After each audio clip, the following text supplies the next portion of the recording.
everyone, it's Emma, and today I'm doing my February wrap-up. I seem kind of scatterbrained in this video. It's because of Ed Sheeran's new album. I can't handle it. If I seem distracted, blame Ed Sheeran. I read 9 books, or like 8.5 books in February. One of them, I'm still not sure if I DNF'd it or if I'll go back to it. Also, a lot of these books I'm still planning to make book reviews for. I'm just a little bit behind on book reviews right now. The first thing that I read was The Crossover by Kwame Alexander.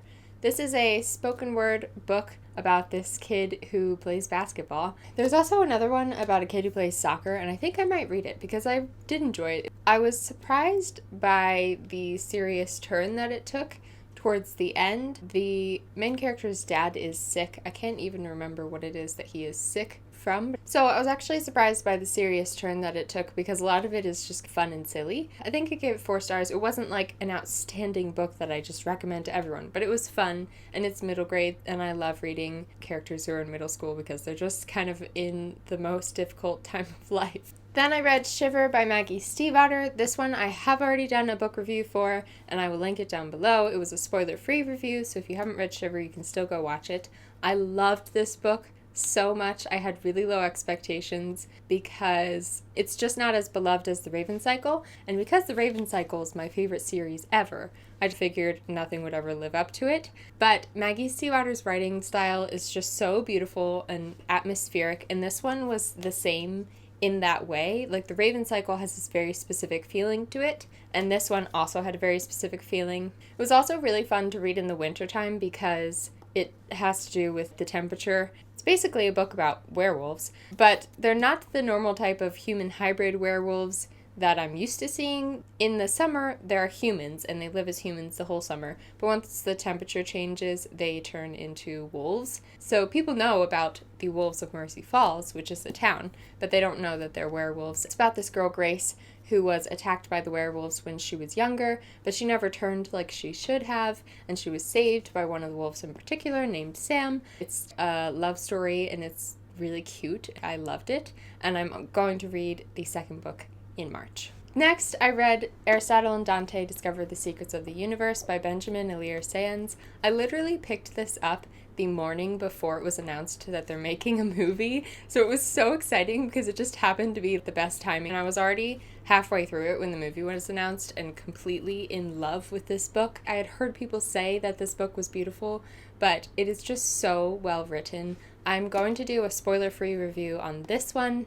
I knew that it was a love story, but I didn't expect it to be so much about family and even race and like accepting yourself and not hating on yourself, being a highly sensitive person in this world and not knowing like what to do with all of your feelings. And so I loved it for that reason. It's like up there with The Night Circus for me, which is saying a lot. And I read it really quickly. It had been a long time since I had read a book where I felt addicted to it. This one was like that. I couldn't put it down. I was reading another book at the same time, and I had a hard time picking up that one because I just wanted to keep reading this one.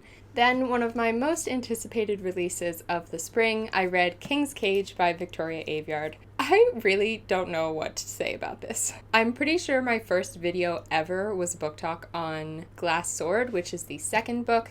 This is the third book in the Red Queen series. I'm pretty sure it's going to be 4 books. There are a lot of mixed opinions about these books, and I myself have a very mixed opinion. Like, I love these books. I freak out about these books. I fangirl a lot about them. But while I'm reading it, I'm always so frustrated. Like, I kept running to my mom to just rant for a little while. I never know whether to suggest it to people when they ask me what I think. I'm definitely making a book talk about this one because I have a lot to say about certain things, especially Maven. But I will say that I liked it better than the second one. The second one took me like half the book to actually get interested. This one I was pulled in right away. So I will be making a book talk, and I will probably just scream the whole time.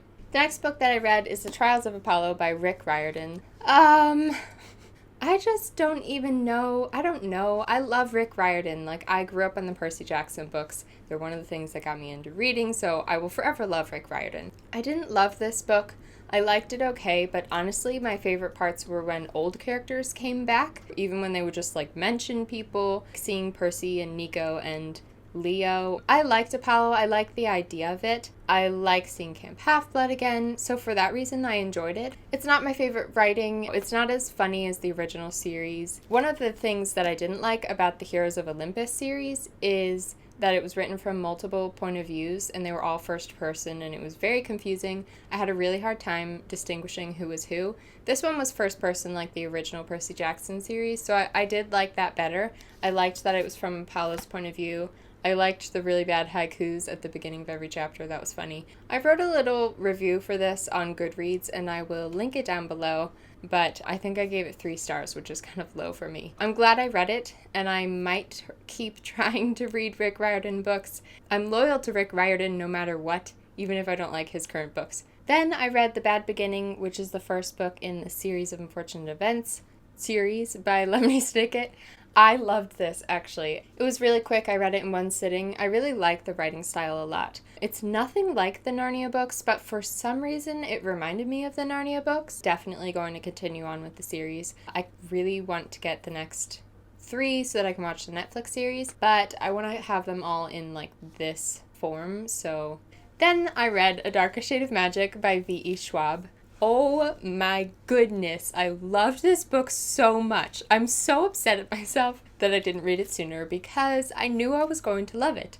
And yet, I kept putting it off. As soon as I started, I couldn't stop reading. I was obsessed with it. I love the characters. Lila Bard is just my favorite. A while ago, someone said that I look like how they pictured Lila Bard, and now that I've actually read the books, that's the best compliment ever.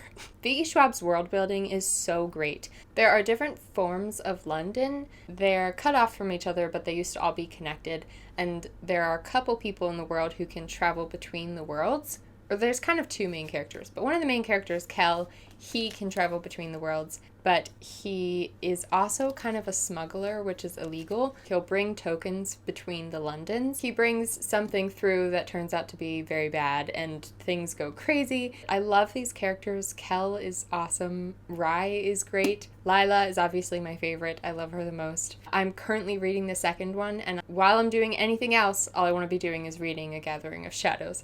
I can't wait to read the rest of the series. I was supposed to go to V.E. Schwab's signing at Books of Wonder last Tuesday, but I got sick and I couldn't go, so I'm really sad, but I will see her at BookCon, hopefully. And then I read Gemina by Jay Kristoff and Amy Kaufman. I have so many feelings about this book. I'm definitely making a book talk for this one because I did a book talk for Illuminae, so I really want to talk about this one. I loved this even more than Illuminae. I loved it so much. This is the second book in what I think is going to be a trilogy called the Illuminae Files, and if you haven't read Illuminae, I very highly suggest it. I loved the main character, Hannah. She was like so strong. She was a black belt, which immediately makes me love her because I'm also a black belt. I loved Nick. Nick is definitely a new book boyfriend. I loved the addition of the journal pages, which were drawn by Marie Lu. The main character, Hannah, keeps a journal, but she illustrates it. And so they put the journal pages inside of here, and they were so good. This one was my favorite. Oh gosh, I laughed a lot in this book because Hannah and Nick's interactions were just great. This one definitely got 5 stars, and I can't wait to make my book talk and just like freak out about it. And then the last thing that I read, which I didn't finish, is The Realm of Possibility by David Levithan.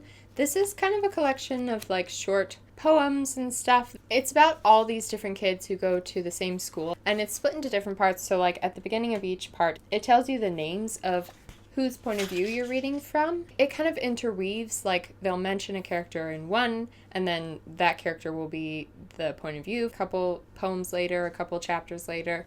I enjoyed what I've read. I read like half of it, but I don't know, I just wasn't really in the mood for it. And I'm not sure if I'm going to finish it eventually, since it is like split up into different parts. It's not the kind of book that you have to sit down and read all of it right away, so I could just pick it up again when I feel like it. But I just didn't like it as much as The Lover's Dictionary, which is one of the other books of David Levithan that I read and I really, really enjoyed. I haven't decided if it's a DNF or if I just will finish it later. Those are all the books that I read in February. It was a big reading month for me. I got back into like my normal pattern for reading because 9 books is more typical. I just had gotten out of my normal reading pattern, so I got back into it and I'm really excited because I read so many good books. Let me know down in the comments if you've read any of these books and what you thought of them. Again, I will be making book talks for King's Cage and Gemina, and then I'll make a spoiler-free review for Aerie and Dante. I think that's what I'm going to do next week. I'm just going to do all book talks, which I know that won't please everybody, but I really want to get caught up on these book talks, make the ones that I really wanted to make for February so that I can get into March books. If you enjoyed this video, please hit the subscribe button. I Miss Emma Reads a Lot on all of my social media, which I will link down in the description box if you want to follow me and get updates on what I'm reading or whatever. Thanks for watching, and I'll see you guys on Monday with a new video.